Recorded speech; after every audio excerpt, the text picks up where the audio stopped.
SC వర్గీకరణకు సహకరించిన కూటమి ప్రభుత్వానికి ధన్యవాదాలు. ప్రత్తిపాడు నియోజకవర్గ దళిత నాయకులు.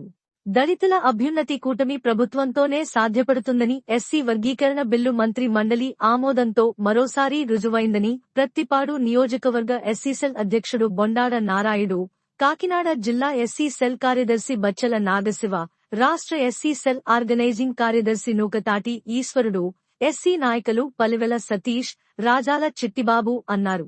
ఈ సందర్భంగా కాకినాడ జిల్లా ప్రత్తిపాడు నియోజకవర్గ తెలుగుదేశం పార్టీ కార్యాలయంలో దళిత నాయకులతో సమావేశమై కూటమి ప్రభుత్వానికి ధన్యవాదాలు తెలియజేశారు. ఈ సందర్భంగా వారు మీడియాతో మాట్లాడుతూ ఎస్సీ వర్గీకరణ ముసాయిదా ఆర్డినెన్స్ కు కేబినెట్ ఆమోదం తెలిపినందుకు ముఖ్యమంత్రి చంద్రబాబుకు, ఉప ముఖ్యమంత్రి పవన్ కళ్యాణ్ కు, ఎమ్మెల్యే సత్యప్రభకి రుణపడి ఉంటామని అన్నారు. సుదీర్ఘకాలంగా పెండింగ్లో ఉన్న షెడ్యూల్డ్ కులాల ఎస్సీ వర్గీకరణకు సంబంధించిన ముసాయిదా ఆర్డినెన్స్ ను రాష్ట్ర కేబినెట్ ఆమోదం తెలిపినందుకు దళిత నాయకులతో కలిసి వారు హర్షం వ్యక్తం చేశారు. ఈ వర్గీకరణ ప్రకారం 59 ఉపకులాలను 3 గ్రూపులుగా విభజించారని, గ్రూప్లోని 12 ఉపకులాలకు 1%, గ్రూప్లోని 18 ఉపకులాలకు 6.5%, గ్రూప్లోని 29 ఉపకులాలకు 7.5% రిజర్వేషన్లు వర్తింపజేయనున్నట్లు వారు తెలిపారు. ప్రత్తిపాడు నియోజకవర్గంలో ఎమ్మెల్యే వరుపుల సత్యప్రభ దళితులకు పెద్దపీట వేస్తున్నారన్నారు. ఈ కార్యక్రమంలో ప్రత్తిపాడు ఎంఆర్పీఎస్ వర్కింగ్ ప్రెసిడెంట్ జెడ్డా రాజేంద్ర ప్రసాద్, చింతపల్లి నూకారావు, బాలరాజు తదితరులు పాల్గొన్నారు. పేరు పలివెల సతీష్ అండి. ప్రత్తిపాడు నియోజకవర్గం అన్నవరం గ్రామం. తెలుగుదేశం పార్టీ రాష్ట్ర మాజీ ఎస్సీసీఎల్ కార్యదర్శి. ఈరోజు ప్రత్తిపాడు నియోజకవర్గంలో పార్టీ ఆఫీసులో గౌరవ శాసనసభ్యురాలు వరుపుల సత్యప్రభ రాజా గారి ఆదేశాల మేరకు ఈరోజు ప్రెస్ మీట్ ఏర్పాటు చేసి ఉన్నారు. ఇలాగే మీడియా మిత్రులకు హృదయపూర్వక ధన్యవాదాలు తెలియజేస్తున్నాను. ఈరోజు ఎస్సీ వర్గీకరణ మీద ఈ పెట్టినటువంటి ప్రెస్ మీట్ మీద మేము మాట్లాడుతున్నాం. ఈరోజు కూటమి ప్రభుత్వం అనేది ఈ రాష్ట్రంలో రాకముందే 2004లో మరి వర్గీకరణ చేసినటువంటి ఘనత నారా చంద్రబాబు నాయుడు గారికి దక్కింది. మరి అప్పుడు ఆ కులాల్లో ఏదైతే మరి రెల్లి, మరి మాదిగ, మాల కులాలు ఉన్నాయో అప్పుడు చాలా ఉద్యోగాలు సంపాదించినట్టు పరిస్థితి ఉంది. దాన్ని పడంగంలో తీసుకుంటే ఈరోజు ఈ దళితులకి వర్గీకరణ చేస్తేనే మళ్ళీ వాళ్ళకి మంచి అవకాశాలు వస్తున్నటువంటి ఉద్దేశంతో మరి కూటమి ప్రభుత్వం ఏదైతే ఉందో అటు నరేంద్ర మోడీ గారు కానీ, ఇటు ఉన్నటువంటి నారా చంద్రబాబు నాయుడు గారు కానీ, ఇప్పుడు ఉన్నటువంటి పవన్ కళ్యాణ్ గారు కానీ మరి దీన్ని మరి క్యాబినెట్లో ఆమోదించడం చాలా హర్ష దక్కించినటువంటి పరిస్థితి, చాలా సంతోషం. మరి ఈరోజు మందాకృష్ణ మాదిగ గారు దాదాపు లేదంటే 1994 నుండి జరుగుతున్నటువంటి 30 సంవత్సరాల ఉద్యమానికి ఇదొక మంచి నిదర్శనం అని కూడా ఈ సభముఖంగా తెలియజేస్తున్నాను. ఏదేమైనప్పుడు కూడా దళితుల అనుభూతికి తెలుగుదేశం ఈరోజు రాష్ట్ర వ్యాప్తంగా ఈరోజు ఎస్సీ కార్పొరేషన్ ఉంది. మరి గతంలో ఉన్నటువంటి ప్రభుత్వం ఏదైతే ఉందో ఆ ప్రభుత్వం నిర్మూలన చేసేసినటువంటి పరిస్థితి చూసాం.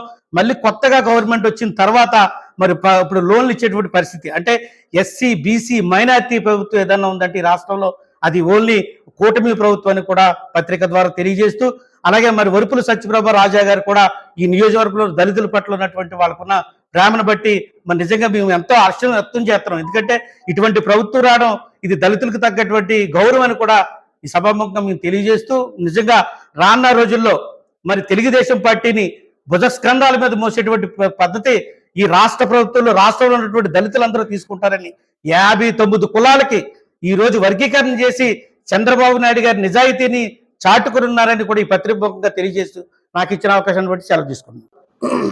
నా పేరు రాజాల చిట్టిబాబు. నేను వృత్తిరీత్యా న్యాయవాదిని. ప్రస్తుతం ప్రతిపాడు కోర్టు బార్ అసోసియేషన్ ప్రెసిడెంట్గా కొనసాగుతున్నాను.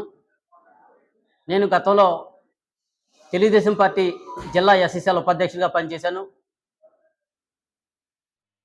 1994 సంవత్సరం నుంచి ఏదైతే ఎస్సీలలో ఉన్నటువంటి 59 కులాల్లో సమన్యాయం పాటించమని మందా కృష్ణమాది గారు కోరి ఉన్నారో దానికి అనుగుణంగా మరి అప్పటి రాష్ట్ర ప్రభుత్వం ముఖ్యమంత్రి వర్యులు నారా చంద్రబాబు నాయుడు గారు అప్పట్లోనే కమిషన్ వేసి మరి అప్పట్లోనే ఎస్సీలను కేటగిరీలుగా విభజించడం జరిగింది. దాని ప్రకారంగానే ఆ రోజుల్లో అనేక మంది మాదిగ సోదరులు ఉద్యోగాలు పొందడం కూడా జరిగింది. అయితే కొన్ని లోపాల వలన సుప్రీంకోర్టులో అది బ్రేక్ పడడం జరిగింది. ఏదైతే ఉపకులాల్లో ఉన్నటువంటి ఎస్సీల సోదరులు వారికి ఆర్థికంగా సామాజికంగా న్యాయం చేయాలనే లక్ష్యంతో మన గౌరవ ముఖ్యమంత్రి వర్యులు మరి అధికారం చేపట్టిన వెంటనే ఎస్సీల్లో తారతమ్యం తీసివేయాలి, వారికి కూడా సమన్యాయం చేయాలనే ఉద్దేశంతో మరి ఎస్సీ వర్గీకరణకు పూర్తిగా సంపూర్ణ మద్దతు ప్రకటించి అసెంబ్లీలో బిల్లు పాస్ చేయడం, తర్వాత మరి క్యాబినెట్లో ఆమోదింపు చేయడం కూడా నిజంగా హర్షణీయమని, దీన్ని మేము ప్రత్తిపాడు నియోజకవర్గ తెలుగుదేశం పార్టీ ఎస్సీసీఎల్ తరఫున హర్షం ప్రకటిస్తూ మరి గౌరవ ముఖ్యమంత్రి వర్యులు నారా చంద్రబాబు నాయుడు గారికి, ఉప ముఖ్యమంత్రులు మన పవన్ కళ్యాణ్ గారికి, మా ప్రత్తిపాడు నియోజకవర్గ శాసనసభ్యురాలు శ్రీమతి వరుపుల సత్యప్రభ గారికి మా ఎస్సీ సోదరుల తరఫున నమస్కారం, కృతజ్ఞతలు తెలియజేస్తున్నాం. అదేవిధంగా మన రాష్ట్రంలో ఉన్నటువంటి ఎస్సీ సోదరులకు ఈరోజు అనేకమైనటువంటి సంక్షేమ పథకాల్లో కానీ మరి దళిత వాడల్లో కానీ మరి ఫస్ట్ ప్రిఫరెన్స్ ఇవ్వడం జరుగుతుంది. రానున్న కాలంలో మనందరం కూడా మరి ఏదైతే మన కూటమి ప్రభుత్వం మన ఎస్సీలకు తగు న్యాయం చేస్తుందో రానున్న స్థానిక సంస్థల ఎన్నికల్లో కానీ రానున్న కాలంలో కానీ మన ఎస్సీ సోదరులందరం కూడా ఏదైతే 59 కులాలు ఉన్నాయో మరి పార్టీకి అండగా నిలబడాలని నేను కోరుకుంటూ మరొకసారి మా ప్రత్తిపాడు నియోజకవర్గ తెలుగుదేశం పార్టీ ఎస్సీసీఎల్ తరఫున గౌరవ ముఖ్యమంత్రి వర్యులకు, ఉప ముఖ్యమంత్రి వర్యులకు, మా శాసనసభ్యురాలు శ్రీమతి వరుపుల సత్యప్రభ గారికి ఈ వర్గీకరణ మీద సంపూర్ణ మద్దతు ప్రకటించినందుకు, క్యాబినెట్లో ఆమోదింపు చేసినందుకు మరొకసారి వందనాలు తెలియజేస్తూ హర్షం ప్రకటిస్తూ. అందరికీ నమస్కారం. నా పేరు నూకతాటి ఈశ్వరుడు, రాష్ట్ర టీడీపీ ఆర్గనైజింగ్ సెక్రటరీని. మరి ఈ ఎస్సీ వర్గీకరణ 3 విభాగాలుగా వ్యతిరేకిస్తూ మరి కమిషన్ సిఫారసు చేసింది. రెల్లి సహా 12 ఉపకులాలు, మాదిగ సహా 18 ఉపకులాలు, మాల సహా 29 ఉపకులాలు, జనాభా ప్రతిపాదన ఆధారంగా రిజర్వేషన్లో 10 ఎస్సీలకు 15% రిజర్వేషన్లో కులాల వారీగా వర్తింపజేయడం జరిగింది. రాష్ట్రాలుగా 200 పాయింట్ల విధానం తీసుకుని దీని ప్రకారం మొదట 100 పోస్టుల్లో రెల్లి కులాలకు 1, మాదిగ కులాలకు 6, మాల కులాలకు 8 చొప్పున వర్తింపజాగుతాయని చెప్పి, రెండో 100 పోస్టుల్లో రెల్లి కులాలకు 1, మాదిగ కులాలకు 7, మాల కులాలకు 7 చొప్పున పోస్టులు వర్తింపజేస్తాయని రాష్ట్రాల్లో అందరికీ న్యాయం జరుగుతుందని ఏ గ్రూప్గా ఈ నిర్ణయం తీసుకోవడం జరిగింది.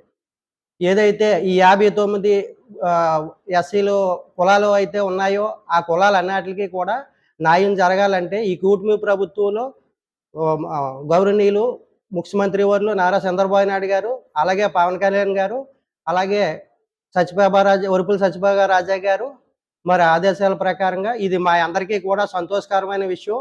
మేమందరం కలిపే మసులుకుంటాం, కలిపే అందరం ఏ పనన్నా కూడా సాధించుకుంటామని చెప్పి తెలియజేసుకుంటూ ఈ అవకాశం ఇచ్చిన నా పేరు బొండాడ నారాయుడు, కాకినాడ జిల్లా ప్రత్తిపాడు నియోజకవర్గం నుంచి నేను ప్రత్తిపాడు నియోజకవర్గ ఎస్సీసీఎల్ ప్రెసిడెంట్గా ఉన్నాను.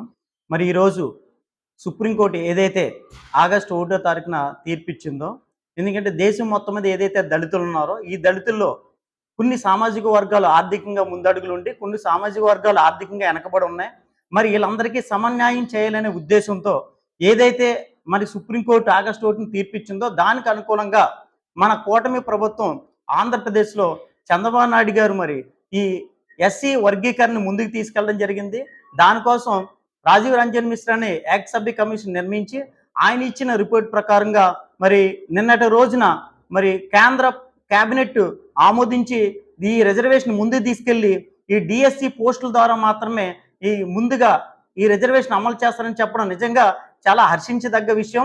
ఎందుకంటే ఇద్దరు అన్నదమ్ములు ఉన్నప్పుడు ఒకళ్ళు బలంగా ఉండి ముందుకెళ్ళినప్పుడు రెండో వాళ్ళు బలంగా ఉంటే ఇద్దరికి సమన్యాయం చేయాలంటే ముందుకెళ్ళిన వాళ్ళకి వెనకాలైన వాళ్ళకి సమానంగా అందినప్పుడు ఫలాలు అందుతాయనే ఉద్దేశంతో చంద్రబాబు నాయుడు గారు 1997లోనే ఈ బిల్లుని తీసుకురావడం జరిగింది. ఆ బిల్లు 2000 సంవత్సరంలో అమల్లోకి వచ్చి 2004 వరకు కూడా ఉమ్మడి ఆంధ్రప్రదేశ్లో ఈ వర్గీకరణ అమలు జరిగింది. ఆ రోజు కూడా ఎవరైతే వెనకబడి ఉన్నారో సామాజిక వాళ్ళకి దాదాపుగా 25,000 ఉద్యోగాలు వచ్చాయి. మరి అప్పటి నుంచి ఇప్పటి వరకు కూడా 2011లో పంజాబ్ ప్రభుత్వం మరి దీని మీద రివ్యూ పిటిషన్ సుప్రీంకోర్టులో వేసిన పెండింగ్లో ఉంది, క్యాన్సిల్ చేయబడింది. దాన్ని మరలా కేంద్ర ప్రభుత్వం బీజేపీ చొరవతో ఈ రోజు సుప్రీంకోర్టు ద్వారా దేశం మొత్తం మీద ఒక రాష్ట్రంలోనే కాదు అన్ని రాష్ట్రంలో ఏదైతే కులాలు అంటే నార్త్ ఇండియాలో చమర్స్ అంటే మాదిగ సోదరులు కొద్ది సామాజికంగా ముందున్నారు. అలాగే మనకి ఏపీ తెలంగాణ వచ్చేటప్పటికి ఇక్కడ మాల సోదరులు కొంచెం ముందులో ఉన్నారు. కానీ ఒకళ్ళు ముందు ఒక వెనకాల ఉండకూడదు, వీళ్ళకి సమాన అవకాశాలు కల్పించాలనే సదుద్దేశంతో మరి ఈ రోజు ఎస్సీ వర్గీకరణ అందరికీ కూడా సమాన ఫలాలు అందాలని ఇచ్చినటువంటి 15%లో 6.5% మాదిగ ఉపకులాలకి, 7.5% ఎస్సీ మాల ఉపకులాలకి, అలాగే 1% రెల్లి సహా 12 ఉపకులాలకి, 59 ఉపకులాలకి కూడా రాష్ట్రంలో ఉన్నటువంటి సమాన న్యాయం చేయడానికి ఈ వర్గీకరణ ఎంతో సహాయపడద్దని ఉపయోగపడద్దని తెలియజేసుకుంటూ మరి ఈ కార్యక్రమంలో ముందడుగున్నటువంటి కూటమి ప్రభుత్వ నాయకులు మన చంద్రబాబు నాయుడు గారికి, అలాగే ఉప ముఖ్యమంత్రి పవన్ కళ్యాణ్ గారికి, అలాగే విద్యాశాఖ ఐటీ శాఖ మంత్రి లోకేష్ బాబు గారికి, అలాగే ఇక్కడ కూడా మా నియోజకవర్గంలో ప్రతిపాడులో కూడా దళితులను ఎప్పుడు కూడా ముందు పెట్టినటువంటి మా వరుపుల సత్యప్రభ రాజా గారికి ప్రత్యేక ధన్యవాదాలు తెలియజేస్తూ ఈ అవకాశాన్ని కల్పించి విద్యా ఉద్యోగాల్లో దళితులకి అందరికీ కూడా సమాన అవకాశాలు కల్పిస్తున్నందుకు మరొకసారి కూటమి ప్రభుత్వానికి ప్రత్యేక అభినందనలు దళితులు అందరి తరపున తెలియజేస్తున్నాను. నమస్కారం, నా పేరు బచ్చల నాగశివ, కాకినాడ జిల్లా ఎస్ఎస్ఎల్ సెక్రటరీ. మరి ఈరోజు ఎస్సీ వర్గీకరణ నిమిత్తం మరి కూటమి ప్రభుత్వం తీసుకున్న నిర్ణయం మరి అదే గతంలో 1997 సంవత్సరంలో ఇదే నా ముఖ్యమంత్రి చంద్రబాబు నాయుడు గారు తన సభ్యులందరితో కలిపి ఆమోదించినటువంటి వర్గీకరణ కోసం మరి అది అప్పుడు జరగలేదు. కొన్ని కారణాల రీత్యా మరి ఆ వర్గీకరణ కోర్టు తిరస్కరించడం, మళ్ళీ అదే కూటమి ప్రభుత్వం 2024 సంవత్సరంలో మరి ఏర్పడిన తర్వాత మరి ధర్మాసనం ఎస్సీ ఎస్టీలకు సంబంధించి అవసరమైన ధర్మాసనం తీర్పుని ఇచ్చింది. మరి అలాగే 2024 నవంబర్ 15 రిటైర్డ్ ఐఏఎస్ అధికారి రాజీవ్ రంజన్ మిత్ర గారు తన అధ్యక్షన ఏర్పాటు చేసినటువంటి కమిషన్ను మరి కూటమి ప్రభుత్వం ప్రత్యేకంగా నిర్మించింది. మరి కమిషన్ 13 జిల్లాల్లో పర్యటించి మరి అందరి యొక్క ఎస్సీ ఎస్టీల యొక్క ఉపకులాలన్నీ సమన్యాయం జరిపేటువంటి విధంగా మరి వాళ్ళు ఒక తీర్పు అనేటువంటిది ఒక కమిషన్ ఏర్పాటు చేసి వారికి మన రాష్ట్ర ప్రధాన కార్యదర్శి అయినటువంటి విజయానందన్ గారికి అందించారు. ఎస్సీ ఉపకులాల్లో న్యాయం జరగాలి కాబట్టి అన్ని కులాలకు మరి ఎస్సీ వర్గీకరణ మొత్తం 59 కులాలకు మరి ప్రత్యేకమైనటువంటి ప్రతిదీ సమానత్వం కలిగించాలని మరి కూటమి ప్రభుత్వం నిర్ణయం తీసుకుని దానికి సంబంధించి మరి 2011 జనాభా లెక్కల ప్రకారం రాష్ట్ర యూనిట్గా అమలు చేయడం జరిగింది. మరి 2026 జనగణన తర్వాత వర్గీకరణకు సంబంధించినటువంటి జిల్లాల వారీగా అమలు చేస్తానని మన ముఖ్యమంత్రి చంద్రబాబు నాయుడు గారు, అలాగే మన రాష్ట్ర ఉప ముఖ్యమంత్రి పవన్ కళ్యాణ్ గారు మరి దీని మీద ప్రత్యేకమైనటువంటి నిర్ణయం తీసుకోవడం జరిగింది. అలాగే మా నియోజకవర్గ ఎమ్మెల్యే వరుపుల సత్యప్రభారాజు గారు కూడా మరి దళితులకి మరి ఎటువంటి న్యాయం జరగాలనే సమానమైనటువంటి న్యాయాన్ని ఆవిడ కల్పిస్తూ ఉన్నారు. మరి ప్రభుత్వమే కాదు కేంద్ర నాయకులు కూడా ప్రతి ఒక్కరు కూడా మరి దళితులకి సమాన న్యాయం కలిగిస్తున్నారు. కాబట్టి మరి అందరి తరఫున మరి దళితుల తరఫున మరి మా ఎమ్మెల్యే వరుపుల సత్యప్రభారాజు గారికి మరి ప్రత్యేకమైనటువంటి ధన్యవాదాలు తెలియజేసుకుంటూ సెలవు తీసుకుంటున్నాను.